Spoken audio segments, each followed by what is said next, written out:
अखंड ब्रह्मांड नायक कोट सूर समप्रभा भगवान,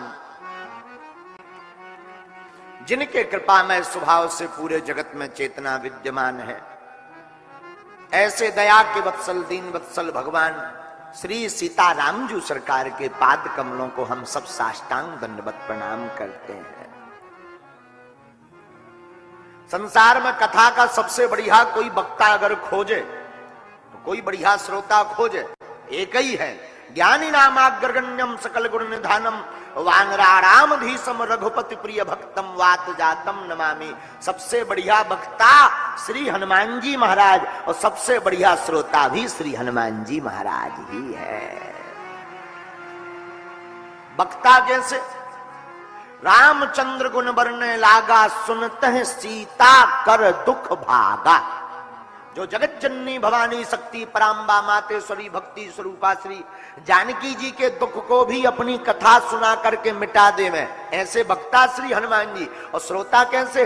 प्रभु चरित्र सुनवे को रसिया, राम लखन सीता मन बसिया। यत्र यत्र रघुनाथ कीर्तनम तत्र तत्र कृतमस्तकांजलम। जहां जहां राम जी का कीर्तन वहां श्री हनुमान जी श्रोता बनकर बैठे। ऐसे अनंत बलवंत हनुमंत श्री बागेश्वर बालाजी को चरणों में प्रणाम करते हैं। गोस्वामी श्री तुलसीदास जी महाराज, पूज्यपाद श्री दादा गुरु सदगुरु भगवान श्री सन्यासी बाबा, उनके चरणों को प्रणाम। प्रार्थना दास पर अनुग्रह करके किसी न किसी रूप में यहां विराजमान हो में। व्यास महिमा को प्रणाम। महाराष्ट्र की पावन धरा राजधानी नागपुर, जो ऑरेंज सिटी के नाम से बहु प्रसिद्ध है और सबको जगह जगह लोगों को लुभाती है, ऐसी महाराष्ट्र की राजधानी की है रेशम बाग का स्थान, जहां पर आज से 7 दिन तक हम लोग श्री राम चर्चा करेंगे। ऐसी पवन धरा को भी साष्टांग दंडवत प्रणाम करते हैं।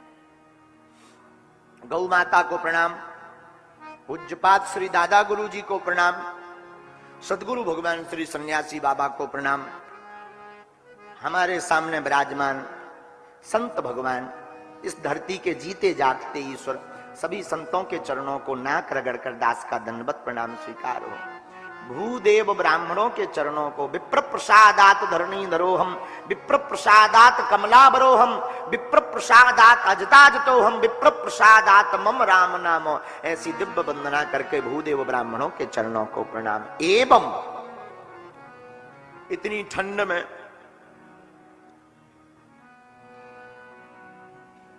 जितने भी पागल यहां विराजमान,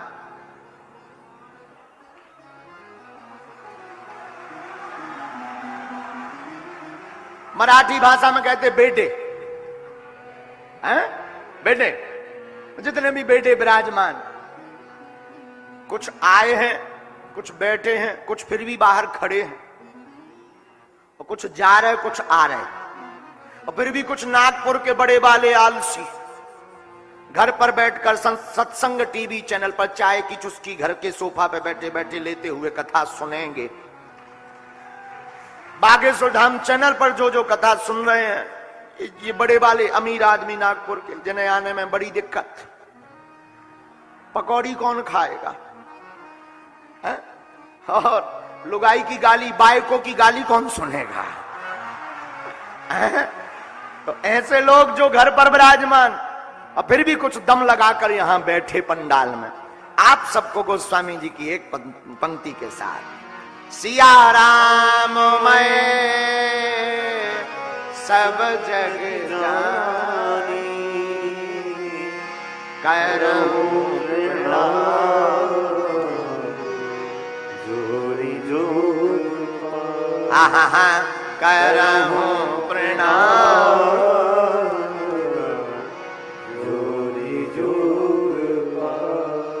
साधु जी सीताराम। अरे जरा जोर से तो बोलो, आज तो पहला दिन है। साधु जी सीताराम, साधु जी सीताराम, सीताराम। तुम्ही सगले कसे बेडे आहात? कैसे हो? देखो भाई, आम्ही मराठी बोलत नाही, थोड़ा प्रयत्न करता है।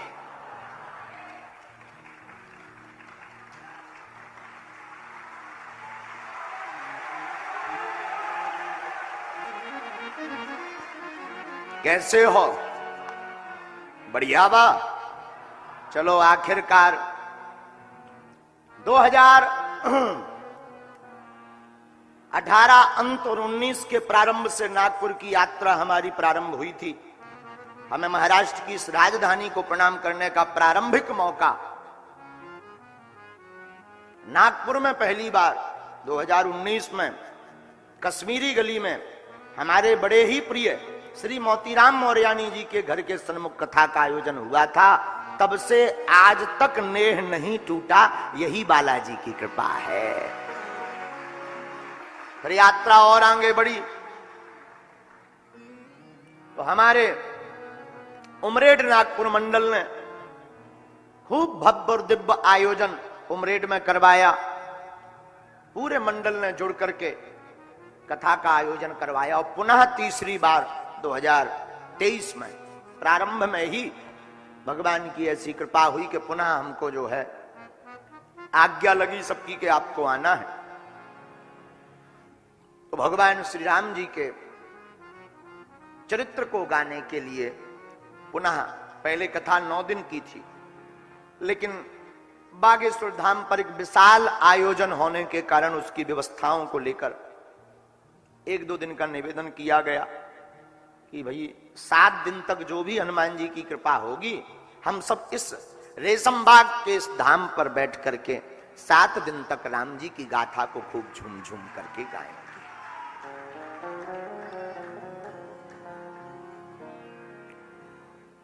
मेरे पागलों, अपनी जिंदगी में एक बात तुम याद रखना,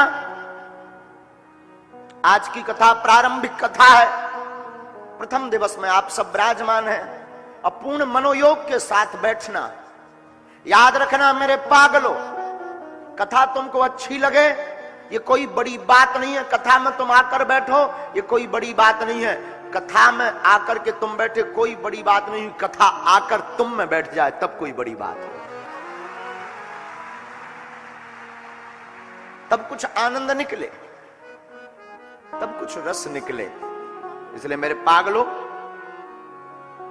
हम 7 दिन तक पूर्ण मनोयोग से देखो, एक बात याद रखना, सुतदारा अरुलक्ष्मी पापी के घर होए। सुत यानी पुत्र, पत्नी, रुपया, ये तो पापी के भी घर पर होता। सुतदारा अरुलक्ष्मी पापी के घर हो, लेकिन संत समागम हरि कथा तुलसी दुर्लभ दो। संतों का समागम, भगवान की कथा, ये दोनों दुर्लभ है, बड़े भाग्य से मिलती है। और जिसे मिल जाए उसे जीवन में समझना चाहिए। आज जितने भी यहाँ यजमान बनकर बैठे या जिन्होंने सेवा की या जो सेवा कर रहे या जो कथा सुन रहे, आप यहाँ विराजमान श्री हनुमान जी की राम कथा चरित्र में, राम चर्चा में बैठे हैं। ऊपर तुम्हारे पितृदेव पूर्वज गदगद हो रहे होंगे कि धन्य है हमारे वंश में कैसा हुआ है जो हमको तारने के लिए भगवान की कथा में गोता लगा रहा है।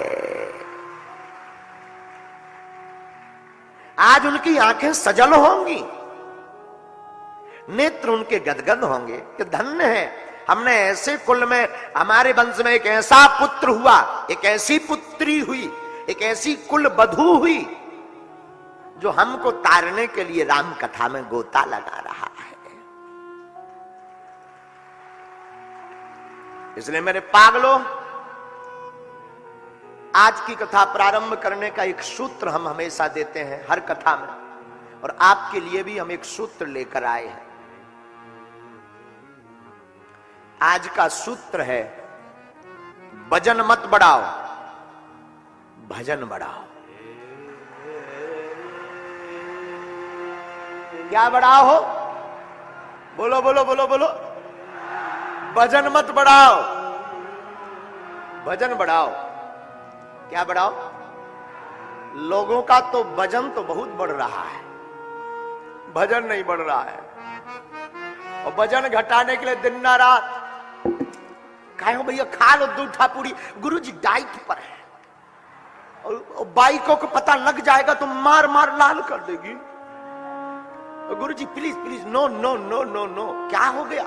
गुरुजी मोटापा छा गया, ठटड़ी के बरे। जितना ध्यान तुम वजन बढ़ाने में दिए हो, आधा ध्यान भजन बढ़ाने में देते तो तुम्हें दुनिया की झंझटों में नहीं पड़ना पड़ता मेरे पागल। तो क्या बढ़ाओ?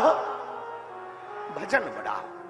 और मेरे पागलों, जिंदगी में याद रखना, भजन को बढ़ाने के लिए कोई प्रयत्न की आवश्यकता नहीं। जहां साधु संगति मिले, जहां प्रभु की कथा मिले, वहां डूब के बैठ जाना।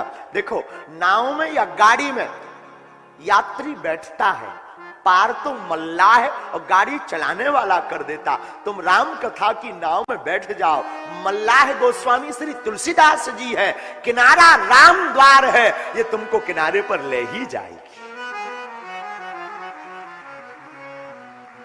पार लगे बिना तुम रह नहीं सकते। और तुम कहो महाराज अभी तो हम बहुत झंझटों में हैं, काम बहुत है, हमें अभी अपने लिए बहुत करना है, मकान बनाना, दूधू बाई को लाना है, महाराज बहुत कुछ करना है, अभी तो मोटर खरीदना है महाराज, अभी तो बहुत बड़ा पद पाना है। श्रीमान, कोई बुरी बात नहीं है, जो तुम करो करो, पर याद रखना वजन मत बढ़ाना, उसमें भजन बढ़ाना।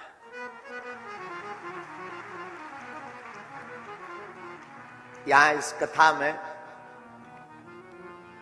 बड़े ही स्नेही हमें बताया, हमारी दूरभाष के द्वारा मीडिया पर चर्चा हुई थी। श्रीमते साहब जी, आप भी बैठे हैं और आपसे हम कहेंगे कि आप राजगद्दी राजनीति के आदमी हैं, और हम आपको निवेदन करें, हमारी व्यासपीठ राजनीति से तो बहुत दूर रही, पर हम आपको कहते हैं, जिंदगी में जब व्यक्ति इसके वजन की जगह इसका वजन बढ़ाने लगता है तो उसकी दुनिया में तू तू बोलती है।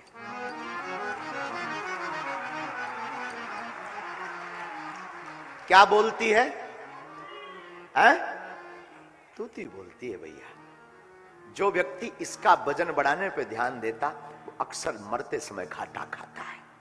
तो जो व्यक्ति इस वजन की बात करता है ना, देखो धन दोनों है, एक राम धन है, एक संसार में पैसे का धन है। इसका मतलब ये नहीं कि तुम कल से ही सब रुपया हमें चढ़ा दो, ये भी नहीं कि तुम सब छोड़ छाड़ के बाबा बनो, हम तुम्हारी जगह पहुंच जाएं। इसका मतलब ये है कि तुम जो कर रहे हमें बुराई नहीं है, और दिल खोल कर करो। आज तुम 4 घंटा काम कर रहे हो, कल तुम 8 करो, पर बस एक निवेदन के साथ काम करना, अगर हमारी बात मान सको प्यारे मेरे पागल, मेरी प्रार्थना है जो काम करना उसे तुम अपना काम नहीं राम काम समझना। राम काज मानकर काम करना। हनुमान जी का आप कभी चरित्र पढ़िए, हमारे श्री हनुमान जी महाराज कहते राम काज कीने बिनु मोहि कहां विश्राम। हनुमान जी को राम काज के बिना विश्राम नहीं है, और तुम्हें भी अपनी जिंदगी में राम काज खूब करना चाहिए। जो पद आपको मिला, आप अगर विधायक हैं, भगवान करे और बढ़ो, लेकिन ये मानकर नहीं कि तुम किसी पार्टी के लिए काम कर रहे हो। जो लोग तुम्हारी विधानसभा के लोग हैं ना श्रीमान जी, ये मानना उनमें राम है और आप उनके लिए काम कर रहे हैं। आप फैक्ट्री चलाते हो, कोई दिक्कत नहीं, दबा के चलाओ। हम तो कहते दूध उठा और चलाओ, 3-3 ठा और बढ़ाओ। और उस फैक्ट्री का अर्थ केवल ये अर्थ ना हो, उस फैक्ट्री का अर्थ परमार्थ हो। उस अर्थ में परमार्थ भी होना चाहिए। अब मेरे पागलों, ये काम तो जिंदगी भर लगा रहेगा, जब तक रहेगी जिंदगी फुर्सत ना मिलेगी काम से। कुछ वक्त ऐसा निकालो, आओ प्रेम करें श्री राम से। 365 दिन तुम्हें काम करना है। 365 दिन तुम्हारी जिंदगी में आपा धापी मार पीट दौड़ धूप लगा रहना। आओ 7 दिन रेशम बाग में राम के चरणों में गुजारे। और याद रखना, जिंदगी में जब ठोकर व्यक्ति खाता है तब परमात्मा याद आता है, तब ईश्वर आ जाता है। और ठोकर खाना भी कोई बुरी बात नहीं है, ठोकर मिलनी चाहिए। बिना ठोकर के इंसान आगे बढ़ नहीं पाता है। संघर्षशील व्यक्ति को होना चाहिए। गिरकर उठना, उठकर चलना, यही जिंदगी की नीति और रीति है। और तुम अगर असफलता मिल भी रही, घबराओ मत।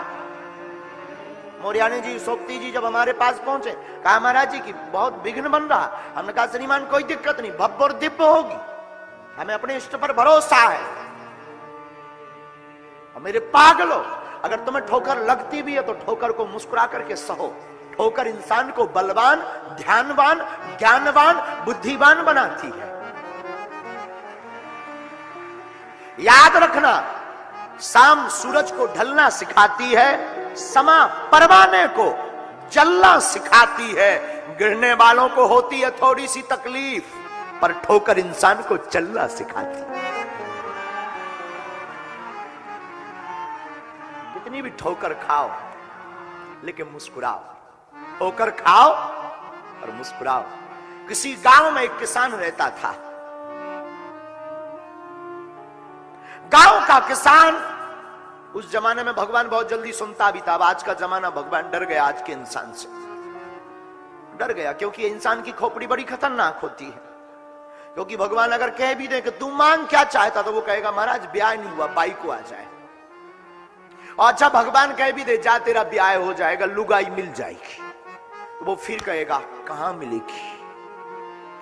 अगर इतने में काम चल भी जाए तो बात बने, भगवान चुप हो जाए, तू चुप हो जा, वो पूछेगा नाम क्या होगा।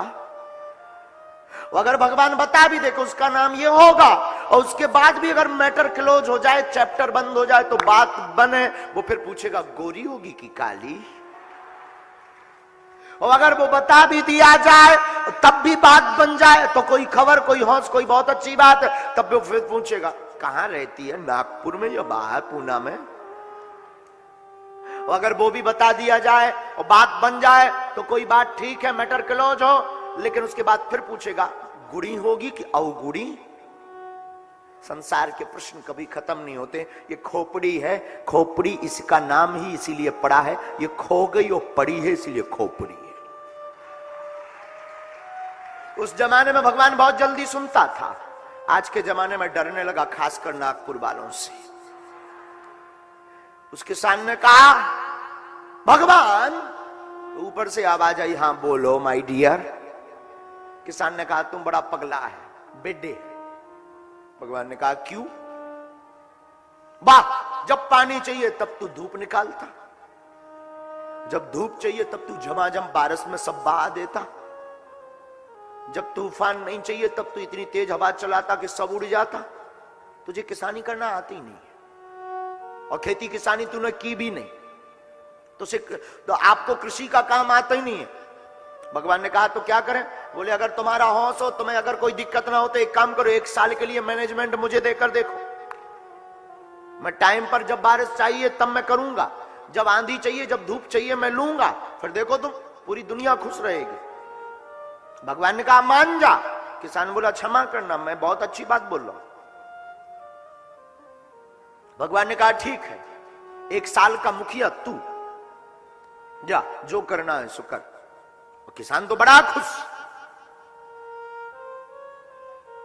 उसने कहा कि अब पानी होना चाहिए, पानी झमाझम बारिश हुई। उसने बीज डाला, बीज अंकुरित हुए, प्रकट हुए, बीज से पौधा बाहर निकले। उसने कहा अब धूप होनी चाहिए, धूप निकली। किसान बड़ा खुश, क्योंकि पौधा उसके सिर के ऊपर, गेहूं की बॉल सिर के ऊपर, लंबे लंबे पौधे, बड़ी बड़ी बाल। किसान बड़ा प्रसन्न है। धीरे धीरे टाइम बीता, काटने का समय आया। उसने जब खेत को, गेहूं को काटा और उनको निकाला तो भौचक्का रह गया। पौधे तो बड़े थे, बाल तो बड़ी थी, उसमें अन्न का, गेहूं का एक दाना भी नहीं पड़ा। चौंक गया, भगवान की तरफ देख करके कहता है कि आखिर ये हुआ क्या? भगवान ने कहा, बेटा तू अपने हिसाब से सब कुछ करता रहा, पर एक भी अंकुरित दाना उस बॉल में नहीं आया, बाल में नहीं आया, उस बाल में एक भी दाना नहीं प्रकट हुआ। कारण क्या है? बोले बेटा मैं तूफान चलाता हूं, आंधी चलाता हूं, हवा का झोंका लगाता हूं, गेहूं लहलहाते हैं, पौधे लहलहाते हैं, लेकिन उस झोंके में इनकी जड़ें मजबूत हो जाती हैं और ये ठोकर खा करके खड़े हो जाते हैं और ये फिर बहुत बड़े हो जाते हैं। तूने सर्व सुविधा दी है, इसलिए इसके दाने से वंचित रह गया।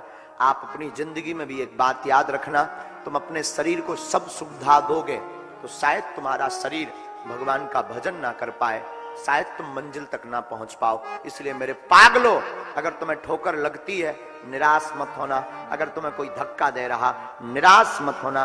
संघर्ष करने वालों को जरूर मिलता है मेहनत का फल और समस्या का हल। जो संघर्ष करता है उसको मिलता अवश्य। हमारे एक महापुरुष हमसे कहते थे, ठोकर खाकर जमाने की, खाकर ठोकर जमाने की, फिर लौट आए मैखाने में। खाकर ठोकर जमाने की, फिर लौट आए मैखाने में। मुझे देखकर मेरे गम बोले, बड़ी देर लगा दी आने। ठोकर अगर आपको मिले निराश मत होना। जितने भी युवान बैठे मेरे पागलों, तुम तो बिल्कुल भी निराश मत होना। ठोकर के कारण गोस्वामी तुलसीदास जी बन गए। ना पत्नी ठोकर मारती, ना आज ये रामायण तुम हम गा पाते, ना हम गाते ना तुम सुनते। एक व्यक्ति हमसे बोला कि महाराज तुलसीदास जी की कोई महिमा नहीं है, वो तो उनकी लुगाई की महिमा है, बाइकों की। उसने ताना दिया तो तुलसीदास जी तुलसीदास हो गए। हमने कहा अगर पत्नी का ताना सुनकर के कोई तुलसीदास बनता होता तो आज घर घर तुलसीदास होते। घर घर ताना सुन रहे, कुछ तो मार भी खा रहे हैं, तो वो तो और बड़े तुलसीदास बन जाते। और तुलसीदास जी ने तो ये रामायण लिखी, मार खाने वाले तो बड़ी रामायण लिखते हैं। कोई ताना सुनकर के तुलसीदास नहीं बनता है, राम का गीत सुनकर के, गाना सुनकर के तुलसीदास बनता है। कितना प्रेम तुलसीदास जी का अपनी पत्नी के प्रति, अद्भुत प्रेम। पत्नी चली गई मायके और प्रेम इतना, दीनबंधु पाठक की पुत्री। तुलसीदास जी को प्रेम इतना कि बरसात का मौसम, तुलसीदास जी शाम के समय आए, मन लगे ना, दिल एकदम दिमाग विचलित। इतना प्रेम पत्नी से, भागे भागे ससुराल चल दिए। बरसात का मौसम, नदी में बाढ़ आई। बाढ़ को देखा तो सोचा कि अब ना जाऊं, पर मैं एक छोटी सी नदी, अगर कोई रोड़ा बन रही प्रेम में, ना जाऊं तो प्रेम दुत्कारेगा। गोस्वामी तुलसीदास जी ने छलांग मार दी, जो होगा देखा जाएगा। मोहब्बत में अगर नदी में गिरना भी पड़े तो कौन सी छोटी बात, बड़ी बात। उसी वक्त बहती हुई एक लकड़ी बहती चली आई। गोस्वामी तुलसीदास जी ने उसको पकड़ा, उन्हें लगा ये लकड़ी है, लेकिन वो सौ था। लेकिन प्रेम की सुगंध सौ के दुर्गंध को दूर रखती है। अब वो पार हो गए। जिंदगी भी एक भवसागर है, ये संसार भी एक भवसागर है, और इसमें जब तुम्हें राम से प्रेम हो जाएगा तो संसार की दुर्गंध तुम्हारा कुछ नहीं बिगाड़ेगी, राम की सौगंध तुमको पार कर देगी। और मेरे बाबा कली कुलशेखर गोस्वामी तुलसीदास जी पार हो गए।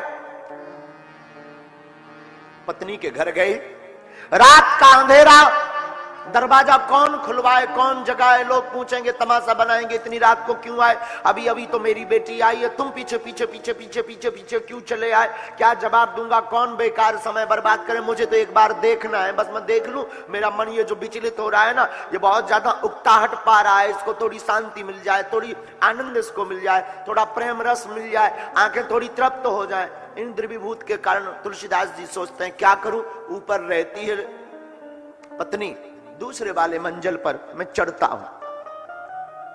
देखा कि एक जंगला जंगला से काला काला काला कुछ लटक रहा, लगता है रस्सा है, पकड़कर टंग गए और धड़ाम से नीचे कमरे में पत्नी के गए।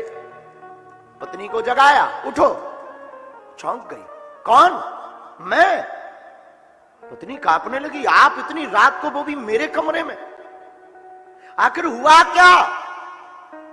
तुलसीदास जी कहते कुछ नहीं हुआ, प्रेम हुआ है और तुम्हारे प्रेम में मैं खिंचा चला आया, मैं रह भी नहीं पा रहा था। पत्नी ने कहा क्षमा करना नाथ, अभी अभी मैं शाम को आई हूं और तुम 4 घंटे भी मेरे बिना नहीं रह पाए। तो गोस्वामी जी बोले तू 4 घंटे की बात करती है, मुझे 4 घंटे में तो 4 साल का वनवास हो गया। पत्नी ने कहा गजब हो गई, पार कैसे आए? एक लकड़ी बह रही थी, आए, लेकिन शरीर पर जब रक्त लगा देखा, लगा कहां है? गोस्वामी जी ने कहा मुझे तो कहीं नहीं लगा। पत्नी समझ गई, शव को पकड़ करके पार में है। फिर पूछा ऊपर चढ़कर कैसे आए? तूने रस्सियां लटका रखी थी। पत्नी ने कहा पागल हो क्या, मैं भला क्या रस्सियां लटकाऊंगी? हाथ में मसाल ली, जलाकर जब जंगला में बाहर ताक करके देखा तो काले काले नाग लटक रहे थे। काल को पकड़ करके गोस्वामी जी प्रेम के पास गए। याद रखना मेरे पागलों, यहां भी एक नई शिक्षा मिलती है। जब तुम राम को पाने के लिए इतनी उद्विग्नता रखोगे, इतनी चाहत रखोगे, इतनी तर्पण रखोगे, तो काल भी तुम्हारा कुछ नहीं बिगाड़ेगा, वो तुम्हारा सहारा कर देगा। और बाबा गोस्वामी जी कहते देख मैं तुझसे कितना प्रेम करता हूं, मैंने काल को भी हाथ में पकड़ लिया, मुझे होश नहीं। पत्नी की चेतना जग गई। और हम इसीलिए कहते, लोग हमसे पूछते बार बार कथा सुनने की क्या आवश्यकता है, बार बार कथाओं की क्या आवश्यकता है, कितनी कथाएं नहीं हो रही, आज तक क्या हुआ? हम कहते हैं बार बार कथाओं को सुनना चाहिए। पूछो क्यों? न जाने कौन सी कथा दिल में चोट कर जाए। गोस्वामी जी से कितनी बातें नहीं की होगी उनकी पत्नी ने, तुलसीदास जी से, आज तक चोट नहीं की। आज पत्नी ने हाथ जोड़कर कहा नाथ, जितना तुम मेरे इस हाड़ मांस के शरीर के लिए, जिसमें केवल और केवल दुर्गंध है, और आप कभी कल्पना करना अपने शरीर के ऊपर, और जिस शरीर से तुम लोग प्रेम करते, हम लोग प्रेम करते, उस शरीर के लिए कभी कल्पना दिमाग में लाना। आंखें, अगर प्रातः काल आंखों में गंदगी निकलती है, कानों से भी गंदगी निकलती, नाक से भी गंदगी निकलती है, पेट में तो गंदगी भरी पड़ी है, मलद्वार में तो गंदगी निकलती, और हम लोग इतने मूर्ख हैं कि नरक से ही प्रेम करते हैं। उनकी पत्नी ने कहा नाथ, जितना तुम मुझसे प्रेम करते हो, इससे आधा भी अगर ईश्वर से प्रेम किया होता तो आज तुम्हें परमात्मा मिल गया होता। और फिर क्या, गोस्वामी जी की चेतना जगी और चेतना जागी, ठोकर लगी और ठोकर लगी तो गोस्वामी जी से फिर गोस्वामी तुलसीदास जी बन गए, तुलसी से तुलसीदास बन गए। और मेरे पागलों, हमने आज बैठते ही मंगलाचरण में एक बात बोली है, तुलसी तुलसी सब कहें, तुलसी बन की घास, कृपा भई रघुनाथ की, सो हो गए तुलसीदास। कहां तुलसी, कहां तुलसीदास? ठोकर खाई, तुलसीदास बन गए। और आज की कथा में हम तुमसे प्रार्थना करें, तुम्हें ठोकर लगे, निराश मत होना, अपने लक्ष्य के लिए बढ़ते जाना, एक दिन सफलता कदम चूमेगी। संकट आवे, कष्ट आवे, घबराना नहीं, भगवान की कथा में आकर बैठ जाना। संकट और कष्ट, दुख भगवान की याद कराते। बड़ा प्यारा गीत भैया,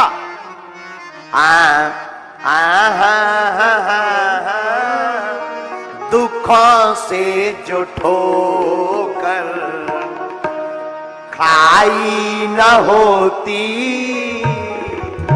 दुखों से जो ठोकर खाई न होती, दुखों से जो ठोकर आई न होती, दुखों से जो ठोकर आई न होती, तुम्हारी प्रभु याद आई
मिजाज रखते हैं वो ठोकरों पर ताज रखते हैं।